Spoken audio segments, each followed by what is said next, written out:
আসসালামু আলাইকুম মামা। ওয়ালাইকুম আসসালাম। সারা জীবন তো বাদাম আর ভাজা মাখিয়ে গেলেন, আজকে দেখেন কি আনছি কোন তো এটা এটা চিপস। চিপস জি। মাখাই দিতে পারবেন? আচ্ছা দেন তো মামা।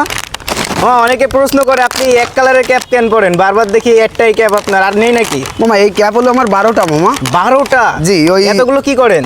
মামা এই এক একদিন একটা ব্যবহার করতে হয়, কারণ রোদের তাপ মাপ লাগে তো মামা, বুঝছেন? আচ্ছা আচ্ছা। এই কারণে মনে করেন যে এই ক্যাপগুলো আমি ওই প্রত্যেকদিন একটা করে ধুয়ে দেয়, আর একটা বাদে একটা এটা বদলাই কি, নিয়ে। এটা চায়না ডাইস বলছিলেন না জি একটা জি জি, ভিডিওতে? এটা চায়না থেকে 7.5 লাখ টাকা দিয়ে নিয়ে আসা, খালি এই বাদাম গুঁড়ো ওরে করার জন্য। বাবারে। বুঝছেন, একটা বিমান লাগে, বুঝছেন? বিমান জি, আরেকটা অর্ডার দিছি, তা বিমানটা খালি হলেই হবে। ইনশাল্লাহ ইনশাল্লাহ।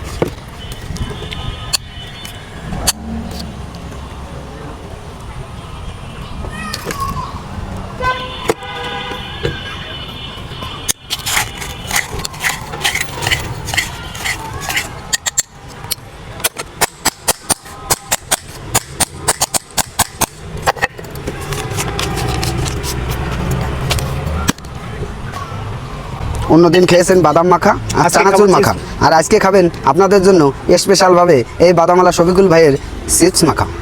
মা কোথায় আসলে পাবে আপনাকে বলেন তো একটু, এই যে অনেকে শোনে। এই কালেকটিভ ভবনের ভিতরে আসলে আসবে। আচ্ছা পাবে। আচ্ছা। মা আপনাকে যদি একটা ক্যাপ গিফট করি আপনি কি নেবেন? ভালোবাসার মানুষ একটা সুতো দিলেও এটা মনে করেন যে ওইটাই সম্মানীয়। আচ্ছা আচ্ছা, নেক্সট ভিডিওতে ইনশাল্লাহ। যাক, আলহামদুলিল্লাহ।